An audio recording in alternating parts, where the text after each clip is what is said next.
Hello friends, हाल ही में हुए पुलवामा के हादसे के बारे में तो हम सबको पता होगा। 14 फरवरी 2019 भारतीय इतिहास में एक काले दिन के रूप में याद किया जाएगा। उस अशुभ दिन में हमारी भारतीय सेना के 40 जवान शहीद हो गए और ये हमला पाकिस्तान में स्थित जिहादी आतंकवादी ग्रुप जैश-ए मोहम्मद के द्वारा किया गया था। इस हादसे ने पूरे देश को हिला के रख दिया। लेकिन आप सभी को पता होगा कि ये पहला ऐसा हादसा नहीं था जिसमें भारत का नुकसान हुआ हो और इसमें पाकिस्तान शामिल हो। इतिहास गवाह है कि भारत और पाकिस्तान हमेशा कट्टर दुश्मन रहे हैं। पर ऐसा क्यों ऐसा हो रहा है, भारत के खिलाफ जा रहा है? इसका जवाब देने के लिए हमें तकरीबन 70 साल पीछे जाना पड़ेगा। और अगर आपका भी मन है इसको जानने का तो बने रहिए हमारे साथ इस वीडियो के अंत तक। सन 1947 भारत 200 साल के ब्रिटिश शासन से मुक्ति पा रहा था। अंग्रेज जाते जाते एक भयानक खेल खेल गए हमारे साथ। एक पूरे देश के 2 टुकड़े करके चले गए अंग्रेज। उनकी नीतियों ने भारत को विभाजित होने पर मजबूर कर दिया और उन नीतियों के परिणाम स्वरूप भारत का आजादी की खुशी मना रहे थे। उसी वक्त उत्तर पश्चिम में पार्टीशन की वजह से लाखों की जानें जा रही थीं और तभी से ही भारत पाकिस्तान के बीच एक कड़वा संबंध बन गया। तब से लेकर आज तक दोनों देश एक प्रॉक्सी वॉर यानी एक छद्म युद्ध में लगे हुए हैं। इन पिछले 72 सालों में पाकिस्तान भारत के साथ कई बार जंग की भी शुरुआत करने की कोशिश कर चुका है, जैसे कि 1947 में लड़ी गई सबसे पहली इंडो पाक वॉर, जिसे द फर्स्ट कश्मीर वॉर भी कहा जाता है। वो पाकिस्तान का पहला असफल प्रयास था कश्मीर पर कब्जा करने का। उस भयानक हार के बाद भी पाकिस्तान वहां नहीं रुका। आगे 1965 में दोबारा कश्मीर पर कब्जा करने का उसने प्रयास किया। तब भी भारत ने कड़ा जवाब देते हुए उसे चुप करा दिया।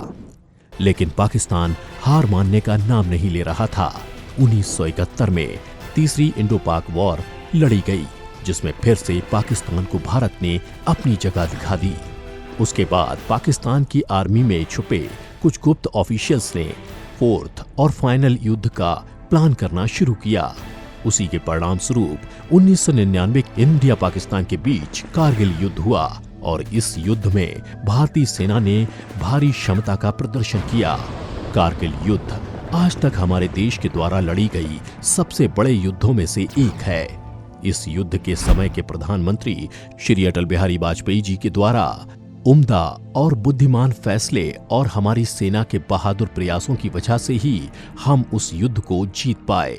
वो युद्ध इसीलिए भी अनोखा था क्योंकि वो ऐसा पहला युद्ध था जिसको टेलीविजन के माध्यम से लाखों भारतीय वासियों के घरों में दिखाया गया। सभी के मन में बस क्रोध, भय और निराशा की भावनाएं थीं और उसके ऊपर से सभी के मन में था एक ही सवाल, क्या पाकिस्तान इसके बाद सुधर जाएगा?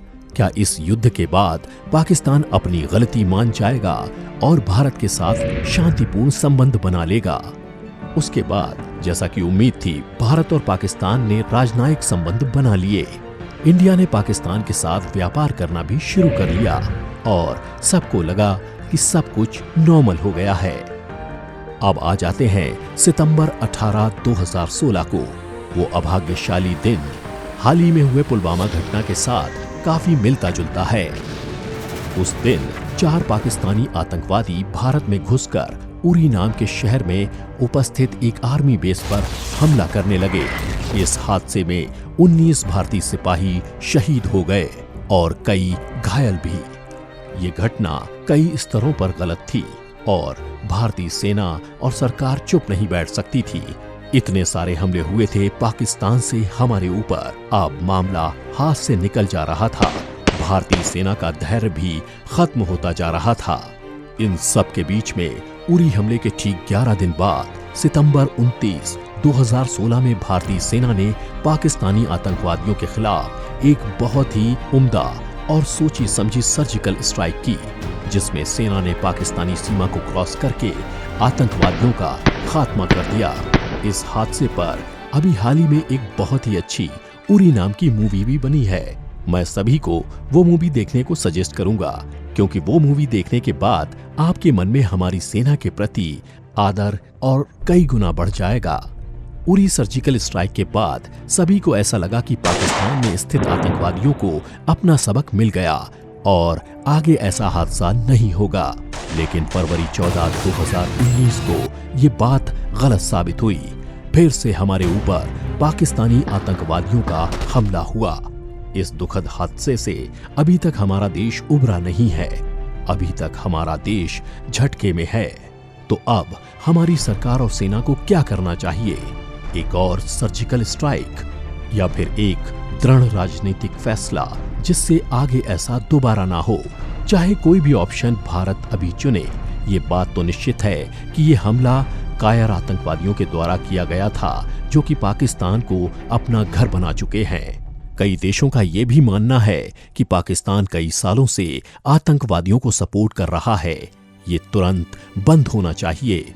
और अंत में हम सबको एक जरूरी चीज नहीं भूलनी चाहिए कि आदमी बुरा होता है, देश नहीं। हम सभी को उन बहादुर सैनिकों को श्रद्धांजलि देनी चाहिए जो कि इस हादसे में शहीद हो गए हैं। भगवान उनके परिवारों को शक्ति दे। उन बहादुर जवान शहीदों के परिवार वालों को मेरे तरफ से प्रणाम। अगर आप एक सच्चे देशभक्त हो तो अब वक्त आ गया है इस वीडियो को शेयर करके अपना कर्तव्य निभाने का और देश के प्रति हमारा प्रेम बढ़ाने का। तो बिल्कुल शेयर कर दीजिए इस वीडियो को और मिलते हैं अगले वीडियो में। तब तक के लिए जय हिंद।